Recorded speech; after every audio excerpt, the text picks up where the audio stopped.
वसुदेवसुतं देवं कंसचाणूरमर्दनं देवकी परमानन्दं कृष्णं वन्दे जगद्गुरुम्.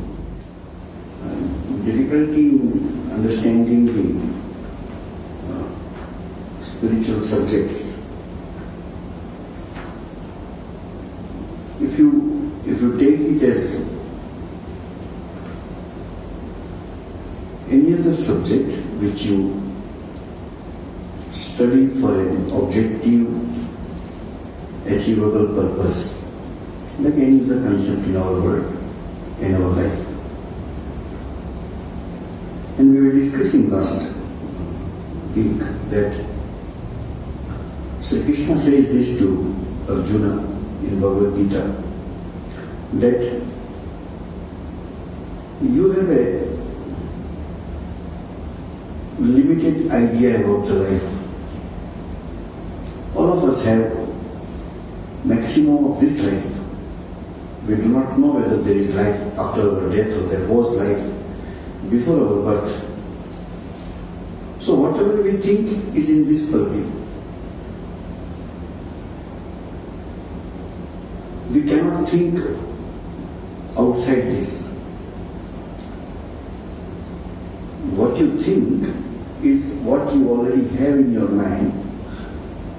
From that only a new concept will come.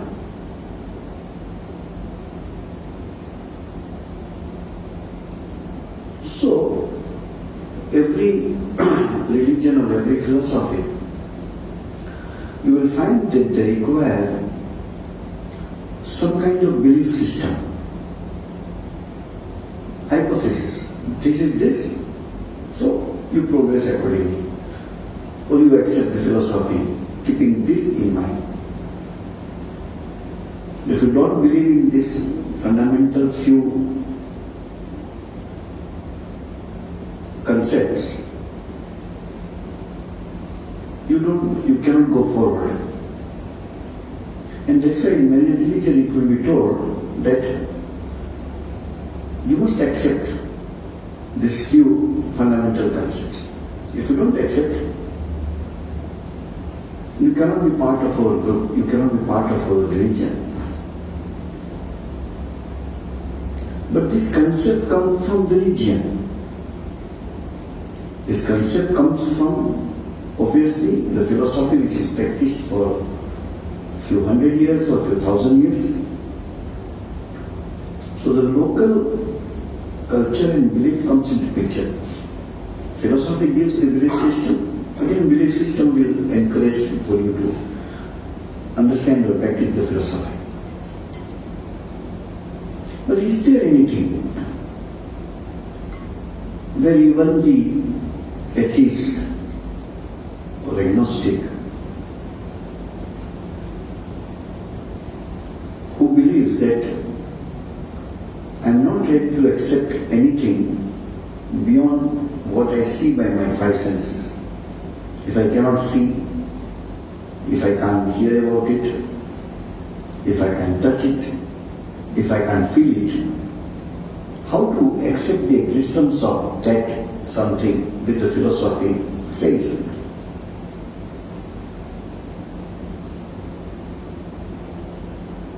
So in general all the religion, but we talk about Vedanta philosophy, that it says about to start with yourself.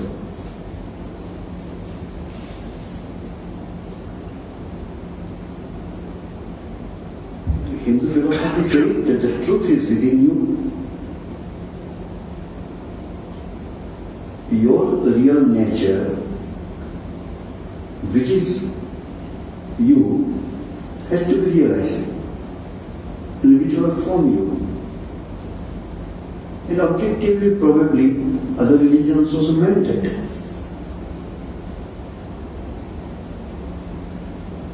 When Jesus says that kingdom of heaven is within you, which kingdom he is talking about? It's not what we think about kingdom. It's not objective kingdom, it's a subjective. So, idea is this. So, Vedanta philosophy which Bhagavad Gita is much later edition. Rig Veda, etc. is established now that it is more than 5,000 years old. Then came the other scriptures. Puranas and Mahabharata came over 3,500 years. Bhagavad Gita, maybe 500 years later. So, the later is the scripture, easier is to understand. From the language point of view and from the clarity of the concept point of view. So, Hinduism is a philosophy which, like other religion, again I say, every religion says the same thing. Same thing means you give different names. In Christianity it could be salvation or eternal heaven. Problem is this, that the terminology which we use, if the concept of heaven is enjoyment, that cannot be eternal. Otherwise this life itself would have been eternal. But these arguments are different in different religions. So, we need to understand from a wider angle, from the wider way. Today what I am is because what I was yesterday. In this life what I am, according to religions of the Indian subcontinent. In Buddhism also we believe in reincarnation. In Jainism we believe in reincarnation. In Hinduism, Sikhism. These four are the religions which originated from Indian subcontinent. Which we don't say, it doesn't look nice for us to say that the rest of the three religions came out of Hinduism. But it is a product of the same land. That's why the philosophy is so similar. Buddhism is a separate religion, is a distinct religion. It has got the recognition by people that it's a separate religion, it's not Hinduism. But the terminology which Buddha used, and Buddhism itself means that it started from Buddha. He propounded, he gave some ideas. But Buddha was born in Hinduism. Buddha's king was a Hindu king. Buddha was a Hindu scholar. He didn't agree with certain principles according to him. So if I don't accept half of this book, so I cannot accept half and reject half. So he probably derived the philosophy and gave his interpretation. And that later on was recognized as a Buddhism. And of course, the followers of Buddhism and disciples wrote and gave details about the philosophy according to them. Very interesting conversation is there. Hinduism believes in the existence of God whom we worship. In Buddhism there is no God to worship. So very interesting discussion is there. A disciple comes to Buddha and says, either you say God exists or you say God doesn't exist. Is there any third possibility? Either God can exist or God do not exist. So please tell us whether God exists. Buddha said, I didn't say that. Then you say God doesn't exist. I didn't say that either. If somebody says like this, in general, we find that person is confused. But in case of Buddha, it is not. He is not confused. He exactly says the same philosophy which we study in the Upanishad. This is an object whom I can touch, I can see. So we can say it exists. Or if it is not there, we say it doesn't exist. Two aspects we need to understand. Little philosophy is there, but not so difficult that we cannot understand. So this microphone is here. So this is a microphone. If it is not there, there is no microphone here. So presence or absence of what? Of microphone. So even if you say microphone doesn't exist here, still the existence of microphone is accepted by you. Otherwise, how do you say it doesn't exist? For example, some devotees who used to come and today they are not there. So we can say he is not there or she is not there. If she is there, you can say that she is there or he is there. Is there any third possibility of a person's being there or being not there? If it is other than me means one who is object of my perception, microphone or a person or whatever, then I can say is there or it is not there. Buddha doesn't say about an objective God, or the Upanishad or the Vedas doesn't say about an objective God. Is there any moment in your life till you can remember? Since when you can remember? Is there any point of time when you realized or you felt that I do not exist? Your own non-existence, have you ever felt that I do not exist? Maybe when I sleep I didn't exist. No, you slept. Your existence is a continuous existence, irrespective of whether waking state or dream state or deep sleep or whichever state. We cannot feel, we cannot prove the non-existence of ourselves. But again, it is not something which I can prove. I can so say, I exist or I don't exist.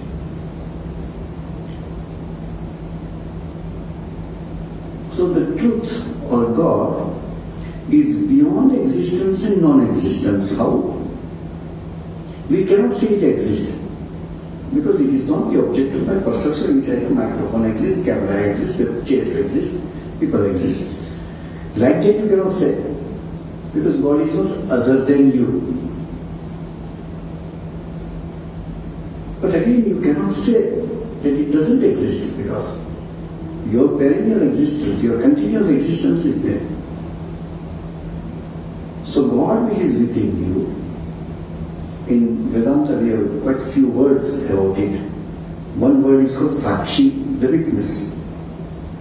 One word is called Kevala, the only existence is that. This whole world goes to zero, then I go to sleep. I don't even, not that this world doesn't exist when I go to deep sleep. Again, this microphone is there, you remove, oh, microphone is not there. It is now we say that in deep sleep this world did not exist.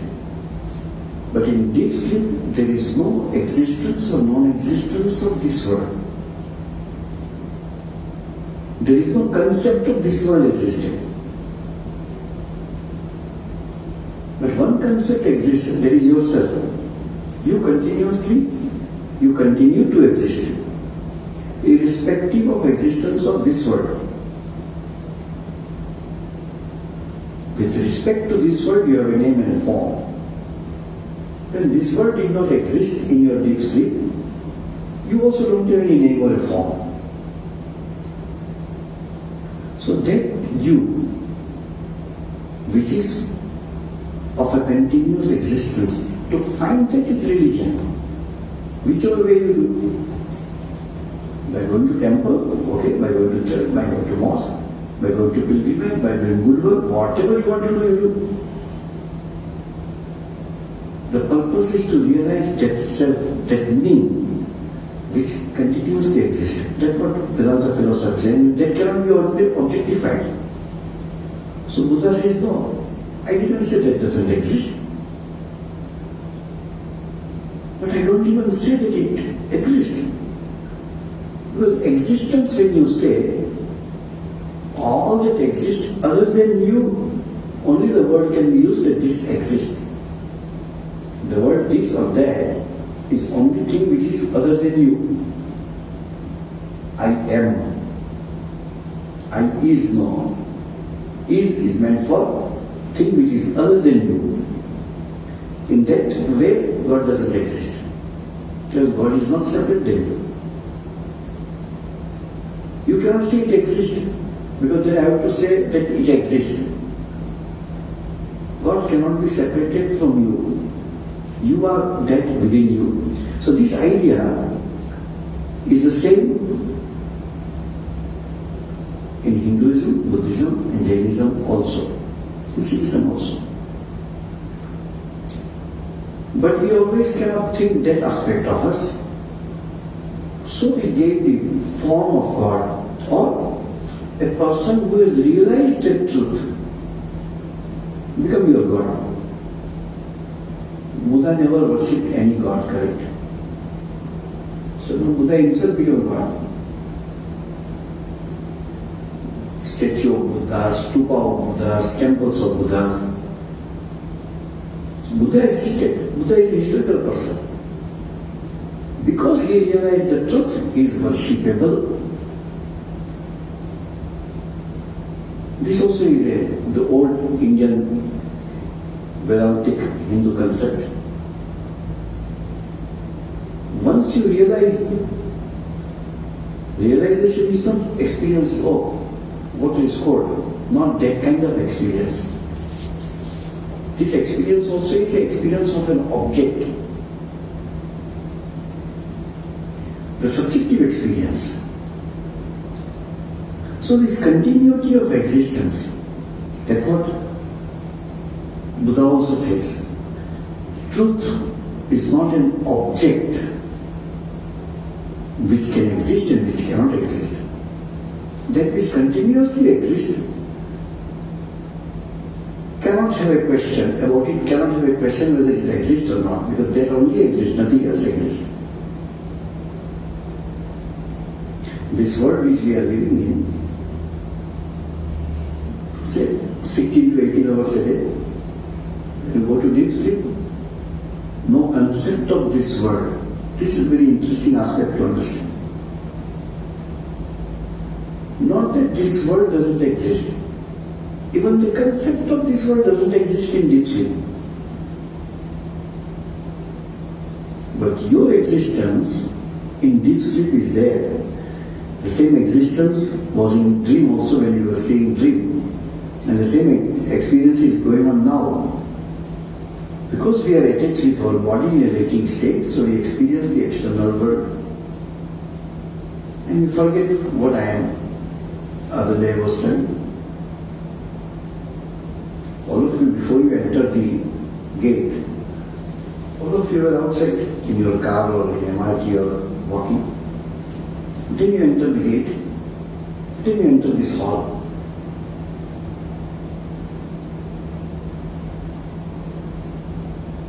With respect to the philosophy, what we want to use this as an example, what we have forgotten is, it is I who is sitting in this hall, it is I who was in the campus, and it is I who was outside the campus.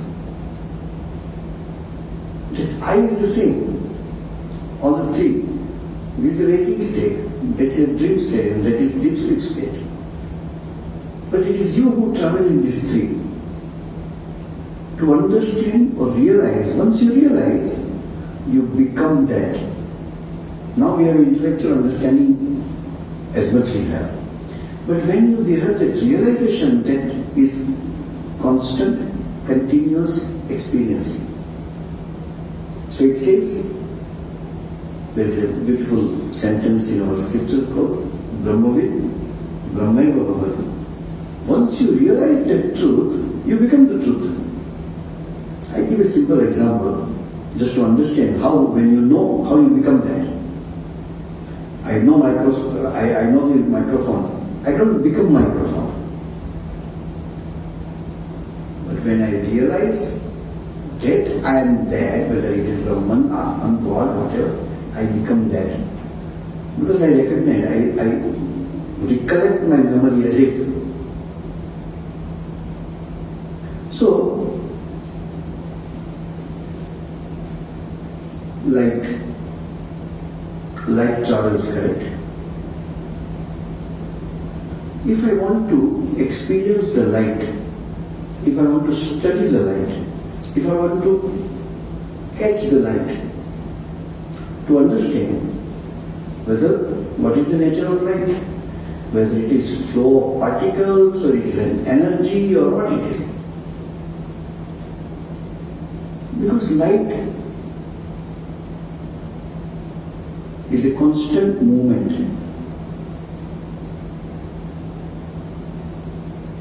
If you want to know the nature of the light, you have to travel with the same speed of light. If you have seen the F1 race which Singapore organizes, can you read what is printed on the body of the car? When the car comes, zoom, it goes in front of you. How to see? But you can read, provided you also are traveling with the car in the same speed, then you can read it.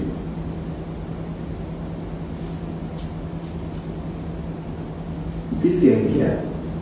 If you want to study light, you have to become light. You have to be in the same speed of light. Then you can understand the. You will both become the same speed, so it becomes steady. Here you may not have so much experience because there are hardly two MRTs run at the same time, so you may not have experience. But you go to Malaysia or you go to India or other countries where huge train lines are there. So when we sit in the train and the other train moves, so we say, hey, our train moving. You know, our train is not moving, other train is moving. So idea is this, that to realize means to become that. That's a very novel concept in Vedanta. So Buddha took ideas from Vedanta only because Buddha was a Hindu king. It is after he renounced and he started preaching, then he talked and argued with them that no, your standpoint is not correct. But that was all ritualistic Hinduism which Buddha defeated. Buddha didn't defeat the philosophy part of it, because it is the same philosophy which he used in his own way. But there is little difference anyway. Sometimes philosophy of Buddha is called nihilism, that nothing exists. No, nothing exists. Objective truth, objective world doesn't exist. Do you think Buddha will say that he also doesn't exist? His Atman, his Brahman, his own real self doesn't exist? No. So we said that there was an argument, debate, not argument. The nihilist says that everything is shunya, everything is zero, nothing exists. So the Vedantin says, who says that nothing exists? He exists. To experience that nothing exists anytime, that has to exist all the time. How to say nothing exists? Who realizes that nothing exists? He exists. So in this one argument, Buddha doesn't say that. Buddha says, God exists. Swami Vivekananda is just young man came to Sri Ramakrishna and told, Buddha was confused. Buddha did not know. Sri Ramakrishna is not a scholar, but he understood it correctly. So he says, what you are talking about? Buddha means one who is awakened. Buddha means one who is a knower. Really, you cannot say God exists or not. That's why he did not say. Then Swami Vivekananda studied the scriptures which says the same thing. We have Upanishad which is called Kena Upanishad. In that, the shloka comes. Yasyamatam tasya amatam. One who says God exists doesn't know. One who says God doesn't exist only knows the God. Because God cannot be proved existing objectively. This is a very important philosophy. On this basis, you can better your personal life, also interpret everything. The difference between subject and the object, or there is object of my perception, who is the subject? To find that truth is everything about religion. To help realize that, do whatever you need to do. I thought to do that, I have to leave my home. I thought to do that, I should not enter in the world. To realize that is the goal. How do you realize? You decide. With the help of devotion, with the help of philosophy, with the help of control of the mind, with the help of meditation, you decide. Everybody wills, every religion, they have their own way of telling, but tell the same thing. There is no two things. So, Vedanta is a philosophy of freedom. Actually, religion itself is meant for this, to be free from all that is temporary, all that is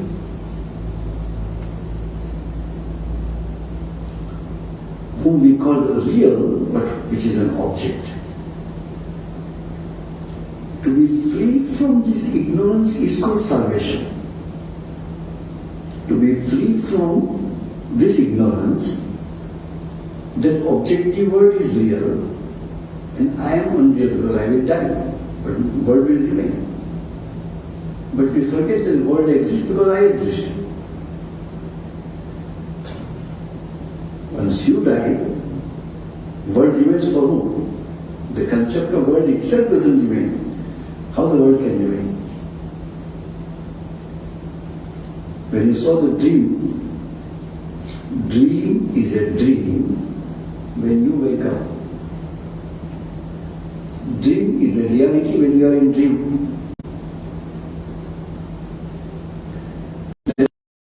Get up in the morning,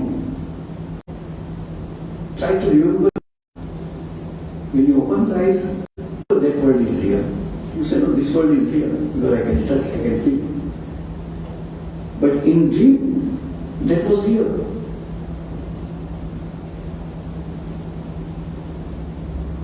Exactly as this world is real, in the same way, in the dream world is real. So dream is a dream when you wake up. Oh, it was a dream. But then you can say when you wake up.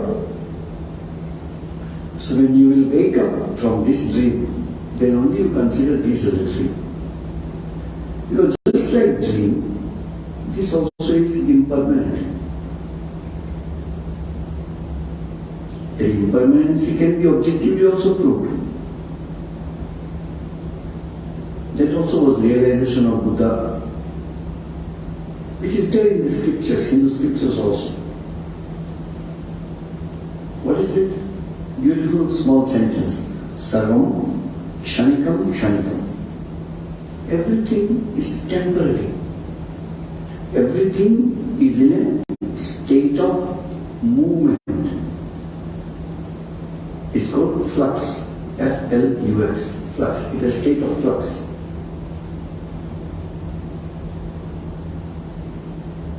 And because it is in a state of flux, because it is moving, it exists. All of us exist. Because there is a continuous movement. What is that movement? The old cells are being thrown away and the new cells are being created. When that process stops, we call it death. New cells are not creating, only the cells are dying. Actually, when we go to the old age, what happens? The new cell creation process becomes slower and death process become bigger. That's why people shrink. People become old.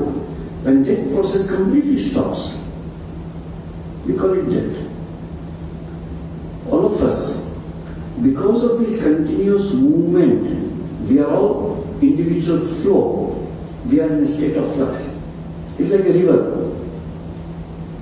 If the water is not flowing, can you call it a river? The river is a river till the water flows. The moment water will stop flowing, it becomes a reservoir. It ceases to be a river.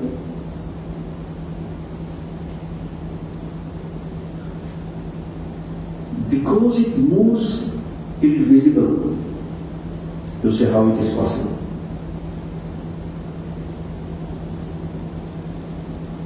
If it doesn't move, the change doesn't come, it cannot exist. I have taken 2 photographs and put in one PowerPoint to show. You know, the children will burn crackers during Diwali, and then they light it and then they do like this. When they rotate that cracker, you see a circle is formed. This example is given by Buddha. He called it Alatha Chakra. Alatha Chakra means a flame. So that circle, existence of the circle depends on the movement. If the hand movement stops, the circle disappears. The hand moves, circle is created. So much so that you can take a picture of that circle. Even if you take a picture of a circle, does the circle really exist? No. The circle doesn't exist. Circle exists because of the movement of the hand. The movement stops, circle disappears. That's why old people slowly disappear. Why? Because the circle stops, movement stops. Take another example. You have a famous football teams, Manchester United, Amuk, so many are there. Oh, this Manchester United club is very old, you see. Oh, it completed this many years. When it was started, not a single player still exists in that team. Because the player continues change, that's why the club exists. You say no new players anymore. So within 5 to 10 years, all the players will be retired and the club will break down. The existence of club is there so far as there is a continuous change in the players. The old player will retire and new players will come. Once that process stops, the club will collapse. It cannot exist. It is the change which gives us notion of existence. Actually nothing exists. Because of this continuous change, we think we exist. This truth was there in the scriptures. In a way, Buddha made it more popular by telling this. So the objective world doesn't exist. Who exists eventually? When the circle goes away, who exists? The person was moving, he stands in the darkness. In that way God exists. Who is the truth? Who is not part of this circle? Circle comes into existence and goes away. But the person exists. In the same way, this changeful world, this continuously changing world, this is the world is called, in Hinduism it is called Mithya. Mithya means what? It appears, but what appears is not true. It appears. A few years before, this microphone was not there. Maybe the plastic part was in some chemical form, the iron part was part of the iron ore in the earth somewhere. After a certain process, this became a microphone. Do you think it will last ever? No. Slowly you will find it gets rusted and powdered. If you just leave it, maybe in 100 years, and the microphone will go over. Everything is in a change of, everything is in a state of flux. Everything is continuously moving. Moving doesn't mean this moving. Moving means changing. The continuous change. They say when they excavated some ancient old areas, mountains, when they excavated, they find the fossils of some aquatic animals. How the fish and aquatic animals entered the mountain. Now you see a mountain. Once upon a time it was part of the ocean. You know, you see the waves in the water. The waves can be there on the earth also. That what is earthquake is not really shaking. Actually, it comes a wave. Some earthquakes, some pictures I have seen. The whole ground is as if like water, and then building collapse. So idea is this: that which is changeful cannot be permanent. That which is continuously changing cannot have a permanency, cannot be eternal. That is to be found as a consciousness which is within us. Rather, we are that consciousness, which is a witness of this changeful world. The world doesn't exist. I don't think maybe one or two people could be there whose grandparents still exist. Those who are above 50, their grandparents hardly to exist. Anybody is there whose great-grandparents are still alive? Mostly not. Why? Because it's a changeful world. The generation goes, a new generation will come. In families, this happens. Grandfather passed away and a grandson is born. In the same way, the old cells of the body dies away and new cells are created within us. This continuous changing comes, that's why this world exists. But we see only a part of this, so it looks permanent. We can't think this can be extinct. We can't think this camera can be extinct. We can't think even the people who are sitting will not be there tomorrow. Because you see only a small pace of time. If you see a larger pace of time, then you will say, yeah, people come and people go. People are born, people die.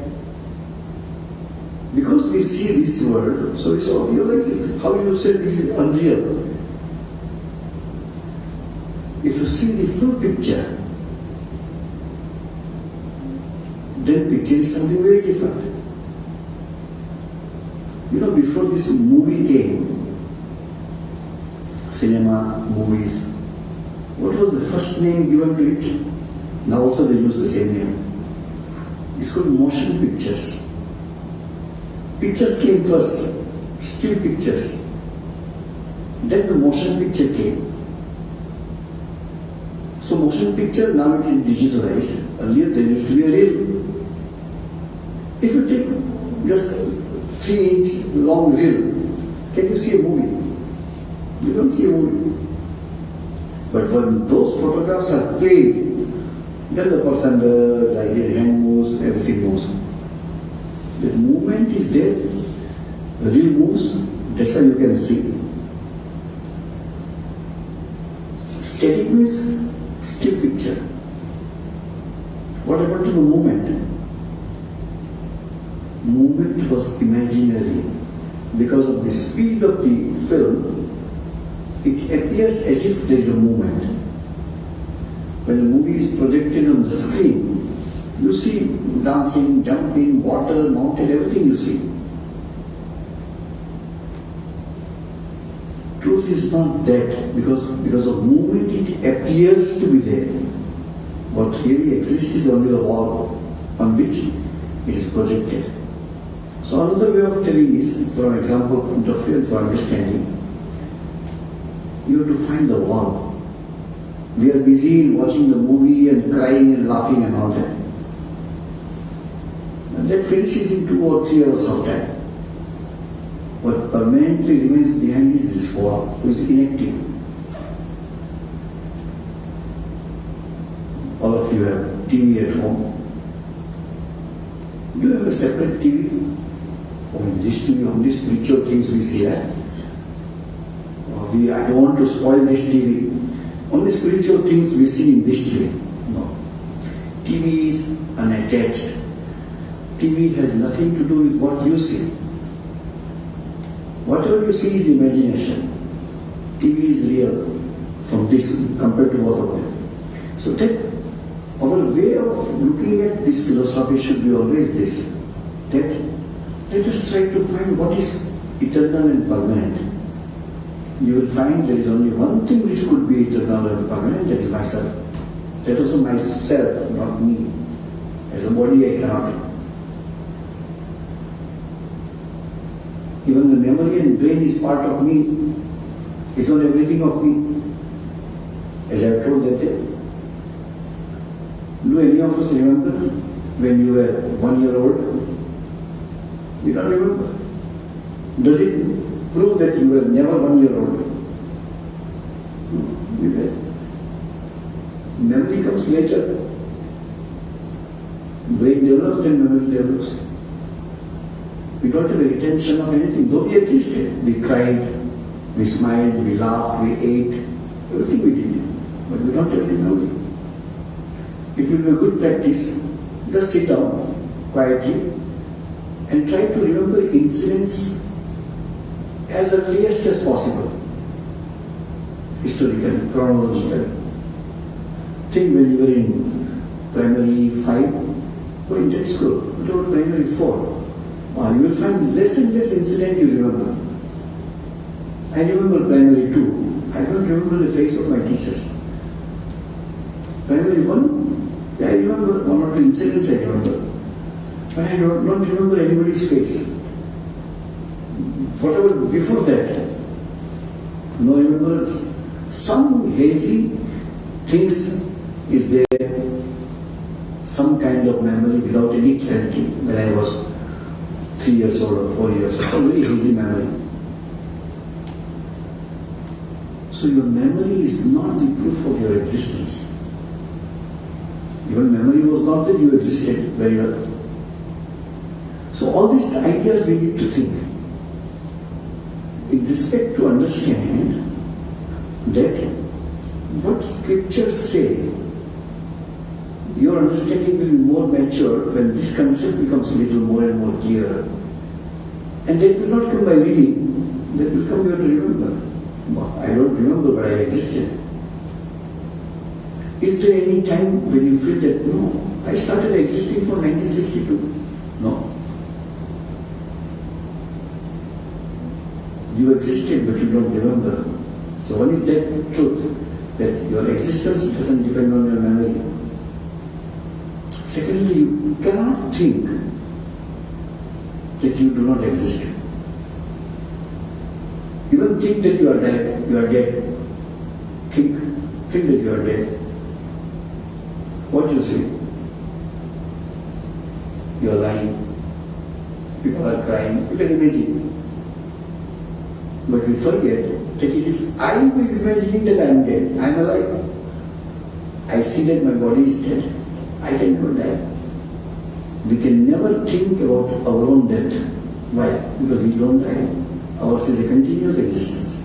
To realize that is religion, according to Hinduism, I think Vedanta.